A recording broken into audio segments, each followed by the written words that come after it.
Christmas snow, smothered frost ridge base beneath 40 centimeters of quiet white. The thermometer stayed at -8 Celsius, and the wind sliced across the firing range like sharpened steel. Inside battalion headquarters, warm and humming, Major Christine Reynolds studied training rosters, while Marines trimmed a tiny tree, using lights scavenged from supply crates. Outside, jagged peaks vanished into heavy gray clouds, signaling more snow before dark. Through ice-clouded windows, Reynolds tracked Lance Corporal Area Hale, crossing the compound toward the armory, an M200 case strapped to her back. Even at range, the Major noticed the unmistakable pink finish that had made Hale a magnet for non-stop jokes since arriving 2 weeks earlier. Reynolds had reviewed Hale's file, top-tier scores, elite long-range precision, but that pink rifle had become an issue. Snow crackled under Hale's boots as she reached the open range, where Sergeant Marcus Briggs stood by the line, clipboard ready, observing 5 Marines setting targets at 1-200 meters. When he spotted Hale, his jaw set hard. "Lance Corporal Hale!" Briggs snapped into the cold. "You're late." "5 minutes early, Sergeant," Hale answered calmly, checking her watch. Briggs scanned the clipboard. "Position 3. You shoot last." As Hale moved off, whispers followed. Corporal Jake Henderson stood with 2 Marines, standard Mark 13s already on bipods. His voice carried. "Look who it is. Pink Rose showed up. Costume party later?" Private Emma Walsh laughed. "Maybe she thinks pretty guns shoot straighter." Hale dropped to a knee, opened the case, and lifted out the M200. The stock and receiver wore a rose-pink coat, vivid, even under dull December light. She'd painted it herself 3 years earlier, blending to a precise shade. She brushed the barrel, checking for ice. "Hale!" Briggs barked. "This is the Marine Corps, not a toy aisle. You planning to take this seriously?" She met his stare, gray eyes steady. "Color doesn't kill, Sergeant. Bullets do." Briggs nodded thinly. "Then prove it. Everyone else runs Mark 13s or M40s. You're the only one with a custom build. Let's see if it earns the noise." The others fired first. Henderson grouped 3 within 6 inches at 1200. Walsh punched 2 through the bull. The wind rose, gusts hitting 30 clicks, turning every shot into math and timing. When Hale's turn came, she settled prone in the snow, cold bleeding through her jacket. She locked the rifle in, breath slow, controlled. Through the glass, the target shimmered in the wind. She dialed tiny corrections, accounting for the cold's effect on velocity, and fired. Dead center. She fired again, another bull. The third struck 8 MOA left. Henderson smirked. "Not bad. Drift on that last one. Lucky start." Hale said nothing, stowed the rifle. Briggs scribbled and dismissed them. As the Marines headed back toward heated barracks, Hale stayed behind, staring at the mountains. Major Reynolds approached from behind. Hale snapped to attention. "At ease," Reynolds said. "I read your file. Best in precision. So why the pink rifle? You know it paints a target on you." Hale kept her eyes on the peaks. "It's personal, ma'am." "I'm listening." She paused, then spoke softly. "My sister Rebecca was a rescue specialist. 3 years ago, she went out in a blizzard for a lost hiker. She never returned." Reynolds waited. "Rose pink was her favorite," Hale went on. "She said it meant beauty survives even the worst weather. Painting this rifle was a promise, to fight by what she believed. Doing right matters more than opinions." "And the ridicule?" Reynolds asked. "That's the cost," Hale said. "This rifle reminds me why I'm here. Every shot is for her." Reynolds studied her a beat. "Carry on, Lance Corporal." That night, as Christmas lights blinked in the mess, and Marines swapped stories over dinner, the comm center received an urgent call. A 9-person patrol was trapped by a sudden blizzard during recon near Black Echo Ridge. Conditions collapsed fast. Winds hit 120. Comms were spotty. Reynolds stood over spread topo maps in the command center. The patrol's last fix glowed with a red pin. Staff Sergeant David Chen adjusted his headset. "Ma'am, fragmentary signals. They found cover in rocks, but there's movement nearby. Possible hostiles." "Get a UAV up?" Reynolds asked. "Negative. Wind conditions were extreme. Bad enough that any drone would be lost within minutes." Reynolds turned toward Lieutenant Sarah Morrison and gave the order to prepare a rescue operation at dawn. Full squad. Movement at first light. Morrison noted carefully that dawn was still 8 hours away, but Reynolds cut her off, explaining that if hostile forces were present, sending Marines out blind in zero visibility would only add to the casualties. The radio crackled, and through the static came the strained voice of Sergeant Michael Patterson, patrol lead for Echo 9, reporting armed personnel moving in from the west, estimating roughly 24, with his unit pinned down as gunfire bled through the transmission. Chen worked frantically at the keyboard, trying to stabilize the signal, and Patterson came back again, tighter now, warning that the enemy had a sniper in an elevated ridge position and that any movement drew immediate fire, requesting support without delay. Reynolds slammed her hand on the table and demanded options. Morrison brought satellite imagery up on the main screen, identifying the sniper's location roughly 6 kilometers from base, positioned high enough to maintain a clean line of sight on the trapped patrol. Chen said quietly that 6,000 meters was well beyond the effective range of any standard-issue weapon. At that moment, the door opened and Hale stepped into the command center, still wearing her cold weather gear, stating calmly that she could take the shot. Henderson followed her in and laughed, dismissing the idea outright, saying even a 50 struggled past 4,000. Hale ignored him and addressed Reynolds directly, explaining she had trained for extreme long-range precision and that the M200 was capable of the distance, even in terrible conditions, if compensated correctly. Reynolds studied her and told her to explain. Hale moved to the map, pointing out that the elevated target actually improved the firing angle, but she would need exact coordinates, real-time wind data at multiple altitudes, and accurate temperature readings, noting the bullet's flight time would be roughly 13 seconds and would require accounting for Coriolis effect, spin drift, and cold-induced velocity loss. Morrison pulled up the meteorological data, reporting ground winds at 35 kilometers per hour from the northeast, higher altitude winds fluctuating between 50 and 70, and temperatures at -20 and falling.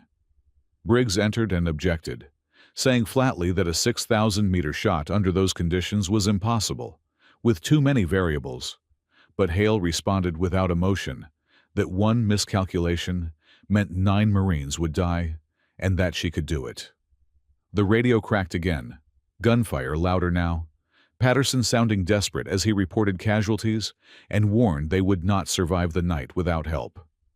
Reynolds made her decision, ordering Hale to retrieve her rifle, Morrison to provide all necessary data, and Briggs to establish an observation post on the North Tower immediately. 10 minutes later, Hale lay prone on the snow-covered observation platform as the wind tore at her jacket and the temperature dropped to -22. Marines around her setting up spotting optics and wind sensors, while the pink Rose rifle rested steady on its bipod, barrel aimed toward the dark silhouette of Black Echo Ridge. In the command center below, Reynolds watched the live feed as the base fell silent, word spreading quickly about the impossible attempt, and Marines abandoning Christmas celebrations to crowd around monitors. Morrison's voice came through Hale's earpiece confirming coordinates, range 6120 meters, target elevation 400 meters above her position, wind at her level northeast at 38 kilometers per hour, mid-level winds variable averaging 60. Hale adjusted elevation and windage with precise movements, calculations she had practiced countless times, but never under conditions like this, never with lives balanced on the result, as the ridge barely emerged through night vision, and thermal imaging isolated a faint heat signature amid swirling snow. Chen tore off his headset and stared at the screen, stunned. Morrison turned toward Reynolds, eyes wide, and whispered that she had done it, 6,000 meters. She actually made the shot. On the tower, Hale didn't move, her eyes still locked to the scope, while Briggs stood beside her without words. The Marines who had climbed the tower with them looked at the pink rose rifle like they were seeing it for the first time. Briggs finally spoke, telling Hale to remain on station because Patterson's squad was moving and needed covering fire to break contact. Hale shifted slightly and answered that she was ready. Over the next 20 minutes, she fired 5 more rounds, each one landing true, removing threats and carving a corridor for Patterson's squad to pull back. The hostile fighters, rattled and confused by fire that felt unreal at that distance, disengaged. By dawn, when the rescue element reached Patterson's position, all 9 Marines were alive. They loaded into transports and returned to Frost Ridge as the sun crept over the mountains, washing the snow in pink and gold. When Patterson stepped out at base, he immediately found Hale walking from the armory, the pink rose rifle on her shoulder, exhaustion written into her posture. He stopped her, voice thick, and told her she'd saved his entire squad, that the shot defied words. Hale met his eyes and said she was just doing her job. Patterson shook his head and said it was more than that. That afternoon, Reynolds gathered the battalion in the mess hall, Christmas decorations seeming brighter, the air heavy with relief and awe. She stood before them holding a small black case and said they had witnessed something extraordinary. Lance Corporal Arya Hale had executed a 6,000-meter precision shot under extreme conditions and saved 9 lives. The report already sent up the chain. She opened the case and removed the highest sniper qualification badge, calling Hale forward. Hale stepped up, precise despite the fatigue, and Reynolds pinned it to her uniform. Reynolds then addressed the talk about Hale's rifle, about its color, and said that after last night, the pink rose was no longer a joke. The room stayed silent until Henderson stood, walked forward, and formally apologized, admitting he'd judged appearances instead of ability, and that he'd been wrong, calling her one hell of a Marine. He offered his hand, and Hale took it. Others followed, Walsh, Briggs, even Chen, each offering respect and acknowledgement. That evening, as darkness settled over Frost Ridge, Hale stood alone outside the barracks while snow dusted her shoulders and hair. She looked up at the stars, thinking of Rebecca, wondering if her sister somehow knew. Footsteps crunched behind her, and Reynolds appeared with 2 cups of coffee, handing one over. They stood quietly until Reynolds said her sister would be proud, and Hale's eyes shone as she said she hoped so. Reynolds added that the Marines had given her a new name, Snow Rose Sniper, better than Pink Rose, and smiled, saying after last night the rifle could be any color it wanted. Inside, Christmas had resumed, Marines laughing and eating under warm lights that spilled across the snow. Patterson came out, approached them, and said the squad wanted her to have something, handing over a small wooden box carved from scrap near their position. Inside was a pink-painted wooden rose on a plaque engraved with the words 6,000 meters. Christmas 2024. 9 lives saved. Hale's voice caught as she thanked him, and Patterson told her they'd all be dead without her. After he left, Reynolds told Hale to go inside and celebrate, saying she'd earned it. Hale looked at the wooden rose, then the mess hall, then the mountains as snow continued to fall softly, and said she just wanted another minute. Reynolds nodded and went back in, leaving Hale with her memories. By morning, the story spread across the base, the Christmas miracle shot becoming legend as analysts dissected her calculations and methods. But for Hale, the math didn't matter. 9 Marines had gone home because she trusted her training, her instincts, and the memory of a sister who believed beauty could survive even the harshest storms. 3 days after Christmas, Briggs found her back on the range, practicing again, the pink rose steady on its bipod. He watched her fire 3 rounds, all dead center at 2,000 meters, and as she set up for the next shot, he told her quietly that he'd been wrong about her. He went on, saying it wasn't just about the rifle but about everything, that she had taught them all something important. She asked what that was, and Briggs replied that sometimes the very things that set people apart are exactly what make them effective, adding that her sister had been right, that beauty really does exist in harsh conditions, and that sometimes it's exactly what's needed. He extended his hand and told her it was an honor to serve with her, Snow Rose. Hale shook his hand firmly and said the honor was hers. When Briggs walked away, she returned to her firing position, settled the rifle into her shoulder, peered through the scope, and prepared to shoot again. The winter wind swept steadily across Frost Ridge, cold and relentless, but she hardly noticed it. Far off, the mountains stood quiet and white beneath a clear blue sky. Somewhere up on Black Echo Ridge, a small memorial marker now sat where Patterson's squad had been saved, placed there at the Marines' insistence as a reminder of what had happened that Christmas night, with Reynolds personally approving it. It was simple, just a stone plaque engraved with the words, $6,000 for Christmas 2024. Sometimes miracles wear pink. The story traveled beyond Frost Ridge, reaching other units who heard about the impossible shot and the Marine with the pink rifle who had saved an entire squad, with some doubting it, many drawing inspiration from it, and all agreeing something extraordinary had occurred on that frozen mountain. Hale received requests for interviews, technical briefings, and appearances at other bases, but she turned them all down, staying focused on training, refining her skill, and honoring the promise she had made when she painted that rifle 3 years earlier. She did agree to one thing, though, accepting when Reynolds asked her to teach advanced, long-range marksmanship to other snipers.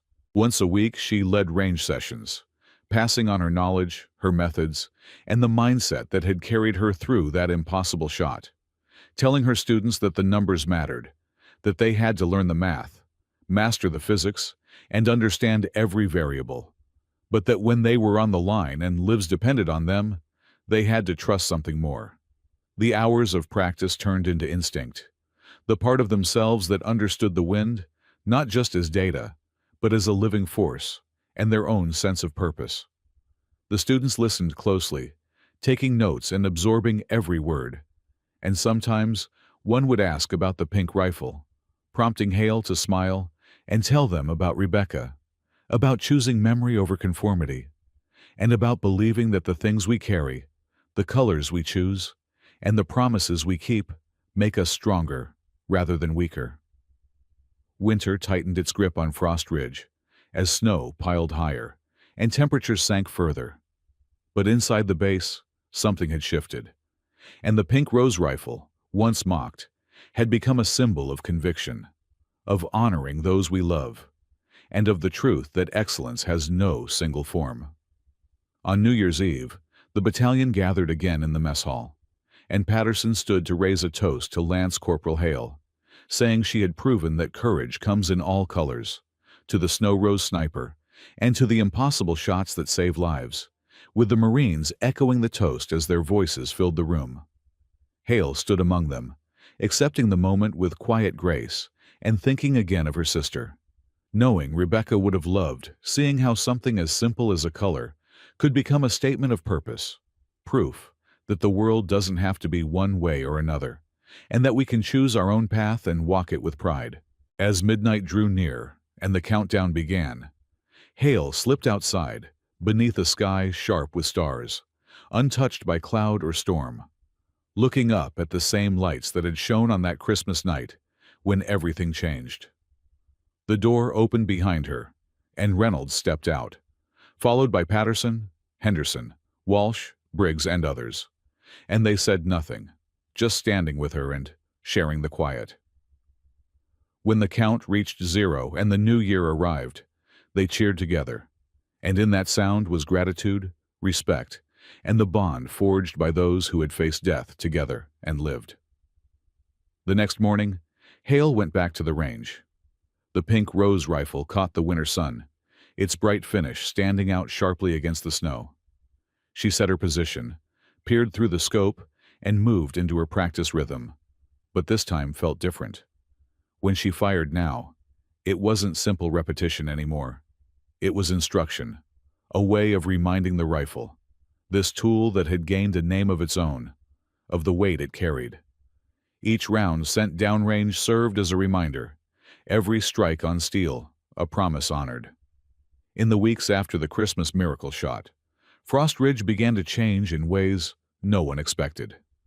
The base turned into a quiet pilgrimage site for analysts and training specialists who wanted to understand how Hale had accomplished something the equations said should not work, how she had managed variables that should have defeated any shooter.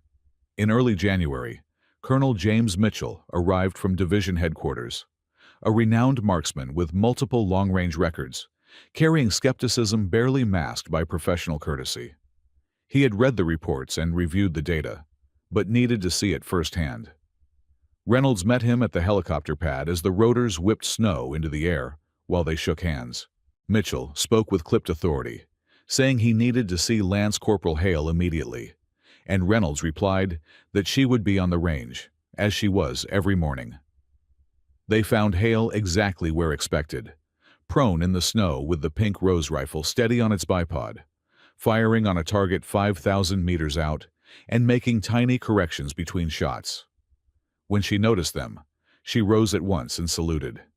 Mitchell returned it, then moved straight to the rifle, kneeling to examine it with an expert's focus, inspecting the scope, the barrel, and every modification she had made. At last, he looked up and told her he'd been shooting for 3 decades, held the division record at 4,200 meters, and had come believing her shot was either luck or exaggeration, saying he needed her to explain it.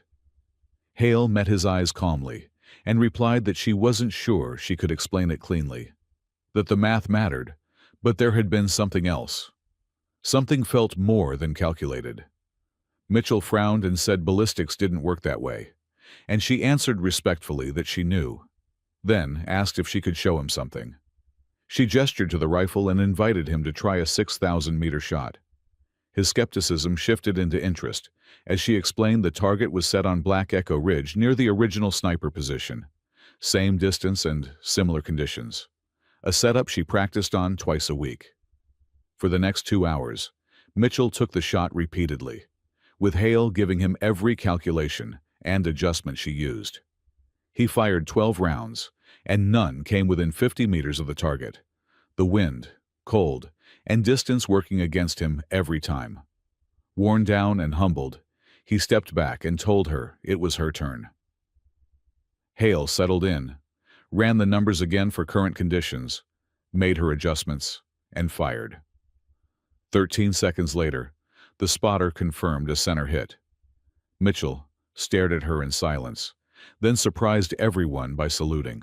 He said formally that he had come to disprove a myth, and instead witnessed mastery of a craft he thought he understood, telling her she had redefined what was possible, and that he would recommend her for advanced sniper instructor certification and a commendation for her actions on Christmas night. News of his visit and acknowledgement spread quickly through military channels, and the pink rose rifle became more than a curiosity, turning into a symbol of excellence beyond conventional thinking. Female Marines began reaching out to Hale, asking questions and finding inspiration in her refusal to conform. One late January evening, Walsh approached her in the mess hall, carrying a small brown paper package, and offered it shyly. Hale unwrapped it to find a professionally framed photograph showing the pink rose rifle resting in the snow on the observation tower, Christmas lights reflecting through ice crystals and forming a halo around it, a shot Walsh had taken the night of the miracle. Hale thanked her quietly, calling it beautiful. February brought new responsibilities as Reynolds formally named her the base's senior sniper instructor, with young Marines arriving from across the division for specialized training. Hale taught not only the technical mechanics of long-range fire, but the mental control demanded by extreme precision, earning a reputation for being demanding yet fair, pushing fundamentals while reinforcing trust in instinct. The pink rose rifle became a teaching example, proof that excellence could arrive in unexpected forms. One afternoon, Patterson found her back on the range and told her their squad would be reassigned the following month. Before they rotated out, Patterson told her they wanted to place a permanent memorial on Black Echo Ridge and asked her to be there with them to help choose the words that would last. 2 weeks later, on a clear February morning, 12 Marines made the climb to Black Echo Ridge, carrying a bronze plaque built to survive decades of brutal mountain weather. When they reached the GPS-marked location, they stopped. The view took their breath away. From that height, they could see Frost Ridge Base far below, sharp and exact against the white expanse, just over 6,000 meters away. Patterson handed Hale the plaque, and she read the words they had chosen together. Christmas night, 2024. From this ridge, 9 Marines were saved by an impossible shot. $6,000 mm. Proof that courage recognizes no color and excellence knows no limits. Snow Rose Sniper, Lance Corporal Arya Hale. They fixed the plaque to a massive boulder using epoxy rated for extreme conditions, and when the work was finished, they formed a quiet circle around it. Patterson spoke, saying that every one of them owed their lives to Lance Corporal Hale, that the memorial wasn't just about a single shot, but about the kind of Marine who steps forward when everyone else says something can't be done. Someone with the skill, the courage, and the heart to act when it matters most. Hale felt tears trace down her cheeks, freezing almost instantly in the cold, as she looked out over the mountains and thought about the road that had brought her there.